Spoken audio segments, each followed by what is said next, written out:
Hi hello ನಮಸ್ಕಾರ ಎಲ್ಲರಿಗೂ. ಹೇಗಿದ್ದೀರಾ ಎಲ್ಲರೂ? ಐ ಹೋಪ್ ಎಲ್ಲರೂ ಚೆನ್ನಾಗಿದ್ದೀರಾ ಅಂದ್ಕೊಂಡಿದ್ದೀನಿ. Welcome to the my channel friends. ಇವತ್ತು ಇನ್ಸ್ಟೆಂಟಾಗಿ ಹೋಟೆಲ್ ಸ್ಟೈಲಲ್ಲಿ ನಾವು ರವಾ ದೋಸೆನ ಮಾಡೋದ ತುಂಬಾ ಟೇಸ್ಟಿಯಾಗಿರುತ್ತೆ. ಈ ರವಾ ದೋಸೆದಲ್ಲಿ ನಾವು ಸಬ್ಬಕ್ಕಿ ಸೊಪ್ಪನ್ನು ಬಳಸಿರೋದ್ರಿಂದ ಒಳ್ಳೆ ಟೇಸ್ಟನ್ನು ಕೊಡುತ್ತೆ. ಬನ್ನಿ, ಹೋಟೆಲ್ ಸ್ಟೈಲ್ ರವಾ ದೋಸೆಗೆ ಬೇಕಾಗಿರುವಂಥ ಸಾಮಗ್ರಿಗಳು: 1 ಕಪ್ ಆಗುವಷ್ಟು ಚಿರೋಟಿ ರವಾನ ತಗೊಂಡಿದ್ದೀನಿ. ಇದನ್ನು ಒಂದು ಬಟ್ಲಿಗೆ ಹಾಕೋತಾ ಇದ್ದೀನಿ. ಮೆಜರ್ಮೆಂಟ್ ನೋಡ್ಕೊಳ್ಳಿ. 1 ಕಪ್ ಚಿರೋಟಿ ರವೆ ಆದರೆ ಅರ್ಧ ಕಪ್ ಆಗುವಷ್ಟು ಅಕ್ಕಿ ಹಿಟ್ಟು, ಇದನ್ನು ಕೂಡ ಬಟ್ಲಿಗೆ ಹಾಕೋತಾ ಇದ್ದೀನಿ. 1/4 ಕಪ್ ಆಗುವಷ್ಟು ಮೈದಾ ಹಿಟ್ಟು. ಮೈದಾ ಬೇಡ ಅನ್ನೋರು ಗೋಧಿ ಹಿಟ್ಟು ಕೂಡ ಬಳಸಬಹುದು. ಮೈದಾ ಹಿಟ್ಟನ್ನು ಕೂಡ ಬಟ್ಲಿಗೆ ಹಾಕೋತಾ ಇದ್ದೀನಿ. ರುಚಿಗೆ ತಕ್ಕಷ್ಟು ಪುಡಿ ಉಪ್ಪನ್ನು ಹಾಕ್ಕೊಂಡು ಎಲ್ಲವನ್ನು ನೀಟಾಗಿ ಮಿಕ್ಸ್ ಮಾಡ್ಕೋತಾ ಇದ್ದೀನಿ. ನೋಡಿ ಫ್ರೆಂಡ್ಸ್, ನೀಟಾಗಿ ಎಲ್ಲವನ್ನು ಮಿಕ್ಸ್ ಮಾಡ್ಕೊಂಡಿದ್ದೀನಿ. ಯಾವ ಕಪ್ಪಲ್ಲಿ ನಾವು ಅಕ್ಕಿ ಹಿಟ್ಟು ಅಥವಾ ರವೆನ ತಗೊಂಡಿದ್ವೋ ಅದೇ ಕಪ್ಪಿನಲ್ಲಿ 2 ಕಪ್ ಆಗುವಷ್ಟು ನೀರನ್ನು ಮಿಕ್ಸ್ ಮಾಡ್ಕೋತಾ ಇದ್ದೀನಿ. ಗಂಟಿಲ್ಲದೆ ಇರುವ ರೀತಿ ನೀಟಾಗಿ ಮಿಕ್ಸ್ ಮಾಡ್ಕೋತಾ ಇದ್ದೀನಿ. ನೋಡಿ ಫ್ರೆಂಡ್ಸ್, ಈ ರೀತಿಯಾಗಿ ಮಿಕ್ಸ್ ಮಾಡ್ಕೊಂಡಿದ್ದೀನಿ. ಯಾವುದೇ ರೀತಿ ಗಂಟುಗಳಿಲ್ಲ. ಈಗ ಪುನಃ 2 ಕಪ್ ಆಗುವಷ್ಟು ನೀರನ್ನು ಮಿಕ್ಸ್ ಮಾಡ್ಕೋತಾ ಇದ್ದೀನಿ. ಟೋಟಲ್ ಆಗಿ ನಾನು 4 ಕಪ್ ನೀರನ್ನು ಮಿಕ್ಸ್ ಮಾಡ್ಕೊಂಡಿದ್ದೀನಿ. ಈ ಮೆಷರ್ಮೆಂಟಲ್ಲಿ ನೀರನ್ನು ಹಾಕಿದ್ರೆ ತುಂಬ ಚೆನ್ನಾಗಿ ದೋಸೆ ಬರುತ್ತೆ. 1 ಕಪ್ ರವೆಗೆ 4 ಕಪ್ ಆಗುವಷ್ಟು ನೀರನ್ನು ಮಿಕ್ಸ್ ಮಾಡ್ಕೊಂಡಿದ್ದೀನಿ. ನೀಟಾಗಿ ಎಲ್ಲವನ್ನು ಮಿಕ್ಸ್ ಮಾಡ್ಕೋತಾ ಇದ್ದೀನಿ. 1 ಗಂಟೆಗಳ ಕಾಲ ಇದು ನೆನೆಬೇಕು. ಅಷ್ಟರಲ್ಲಿ ನಾವು ಈರುಳ್ಳಿ ಸಣ್ಣದಾಗಿ ಕಟ್ ಮಾಡ್ಕೊಂಡಿದ್ದೀನಿ. 1 ತೆಂಗಿನಕಾಯಿಯನ್ನು ಕೂಡ ಸಣ್ಣದಾಗಿ ಕಟ್ ಮಾಡ್ಕೊಂಡಿದ್ದೀನಿ. ಬಾಯಿಗೆ ತೆಂಗಿನಕಾಯಿ ಸಿಗ್ತಾ ಇದ್ದರೆ ತುಂಬಾ ಟೇಸ್ಟಿಯಾಗಿರುತ್ತೆ. ಹಾಗೆಯೇ ಸ್ವಲ್ಪ ಕೊತ್ತಂಬರಿ ಸೊಪ್ಪು, ಅರ್ಧ ಕಟ್ ಆಗುವಷ್ಟು ಸಬ್ಬಕ್ಕಿ ಸೊಪ್ಪನ್ನು ಕ್ಲೀನ್ ಮಾಡಿ ಸಣ್ಣದಾಗಿ ಕಟ್ ಮಾಡ್ಕೊಂಡಿದ್ದೀನಿ. ಇದನ್ನು ಕೂಡ ಬಳಸ್ತಾ ಇದ್ದೀನಿ. ತುಂಬಾ ಟೇಸ್ಟಿಯಾಗಿರುತ್ತೆ. 1 ಸ್ಪೂನ್ ಆಗುವಷ್ಟು ಜೀರಿಗೆನ ಬಳಸ್ತಾ ಇದ್ದೀನಿ.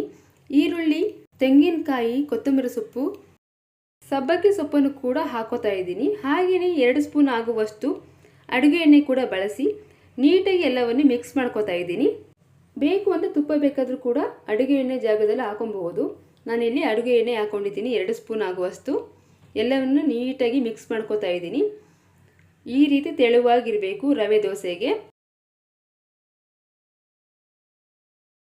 ಇನ್ನೇನು ದೋಸೆ ಹಾಕಬೇಕು ಅನ್ನುವಾಗ 2 ಸ್ಪೂನ್ ಸಣ್ಣ ರವೆನ ಆ್ಯಡ್ ಮಾಡ್ತಾ ಇದ್ದೀನಿ. ತುಂಬಾ ಕ್ರಿಸ್ಪಿಯಾಗಿ ಬರುತ್ತೆ. ಇದೊಂದು ಸೀಕ್ರೆಟು, ಹೋಟೆಲ್ಗಳಲ್ಲಿ ಬಳಸ್ತಾರೆ.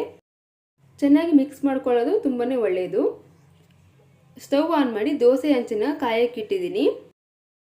ದೋಸೆ ತವ ಕಾದಿದೆ. ನಾವೀಗ ದೋಸೆ ಹಾಕೋಣ. ಸ್ಟವನ್ನು ಮೀಡಿಯಮ್ ಉರಿಯಲ್ಲಿ ಇಟ್ಕೊಂಡಿದ್ದೀನಿ. ನೋಡಿ ಫ್ರೆಂಡ್ಸ್, ಈ ರೀತಿಯಾಗಿ ನಾನು ದೋಸೆ ಹಾಕೋತಾ ಇದ್ದೀನಿ.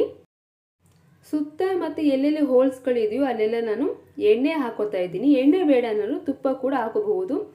ಸುತ್ತ ನಾವು ಎಣ್ಣೆ ಹಾಕಿದಾಗ ನೀಟಾಗಿ ಆ ಎಣ್ಣೆಯಲ್ಲೇ ತುಂಬ ಚೆನ್ನಾಗಿ ಬೇಯುತ್ತೆ. ದೋಸೆ ತುಂಬ ಗರಿಗರಿಯಾಗಿ ಬರುತ್ತೆ.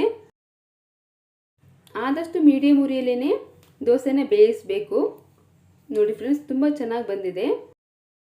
ತರಕಾರಿ ಯಾವ್ದು ಬೇಕಾದರೂ ಕೂಡ ಯೂಸ್ ಮಾಡಬಹುದು. ಕ್ಯಾರೆಟ್ ಕೂಡ ಯೂಸ್ ಮಾಡಬಹುದು. ನಾನಿಲ್ಲಿ ಸೊಪ್ಪನ್ನು ಯೂಸ್ ಮಾಡಿದ್ದೀನಿ. ಒಳ್ಳೆ ಘಮ ಬರುತ್ತೆ. ಟೇಸ್ಟು ಕೂಡ ತುಂಬಾ ಚೆನ್ನಾಗಿರುತ್ತೆ. ನೋಡಿ ಫ್ರೆಂಡ್ಸ್, ಕ್ರಿಸ್ಪಿಯಾಗಿ ದೋಸೆ ಬೇಯ್ತಾ ಇದೆ. ಹೋಟೆಲ್ ಥರನೇ ತುಂಬ ಕ್ರಿಸ್ಪಿಯಾಗಿ ಮನೇಲೂ ಕೂಡ ದೋಸೆ ಮಾಡ್ಕೊಬಹುದು. ತುಂಬಾ ಚೆನ್ನಾಗಿರುತ್ತೆ. ನೋಡಿ ಫ್ರೆಂಡ್ಸ್, ಈ ರೀತಿಯಾಗಿ ತುಂಬ ಚೆನ್ನಾಗಿ ಬೆಂದಿದೆ. ಆರಾಮಾಗಿ ದೋಸೆ ಬಂದುಬಿಡುತ್ತೆ. ಸುತ್ತ ಆಯಿಲ್ ಹಾಕಿರೋದ್ರಿಂದ ತುಂಬ ನೀಟಾಗಿ ಬಂದುಬಿಡುತ್ತೆ. ಇಷ್ಟು ಕ್ರಿಸ್ಪಿಯಾಗಿ ಬೆಂದಿದೆ ನೋಡಿ. ವಾವ್, ಸೂಪರಾಗಿ ಬೆಂದಿದೆ. ಒಂದು ತಟ್ಟೆ ಶಿಫ್ಟ್ ಮಾಡ್ತಾ ಇದ್ದೀನಿ.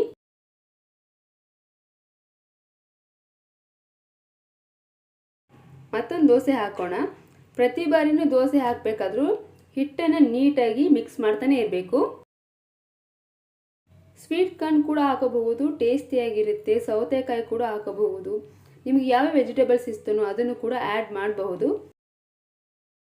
ಬೆಳಿಗ್ಗೆ ಟಿಫನ್ಗೆ ಹಾಗೂ ರಾತ್ರಿ ಊಟಕ್ಕೆ ತುಂಬಾ ಚೆನ್ನಾಗಿರುತ್ತೆ. ಕಾಯಿ ಚಟ್ನಿ ಅಥವಾ ಕಡಲೆ ಚಟ್ನಿ ಕೂಡ ತುಂಬಾ ಸೂಪರ್ ಆಗಿರುತ್ತೆ ಫ್ರೆಂಡ್ಸ್. ತುಂಬಾ ಕ್ರಿಸ್ಪಿಯಾಗಿರುವಂಥ ದೋಸೆ ಇನ್ಸ್ಟೆಂಟಾಗಿ ಹೋಟೆಲ್ ಸ್ಟೈಲಲ್ಲಿ ಮನೇಲಿ ಆರಾಮಾಗಿ ಮಾಡಬಹುದು. ನೋಡಿ ಫ್ರೆಂಡ್ಸ್, ಎಷ್ಟು ಆರಾಮಾಗಿ ದೋಸೆ ಬರ್ತಾ ಇದೆ ಅಂತ. ಇದನ್ನು ಕೂಡ ತಟ್ಟೆ ಶಿಫ್ಟ್ ಮಾಡ್ತಾ ಇದ್ದೀನಿ.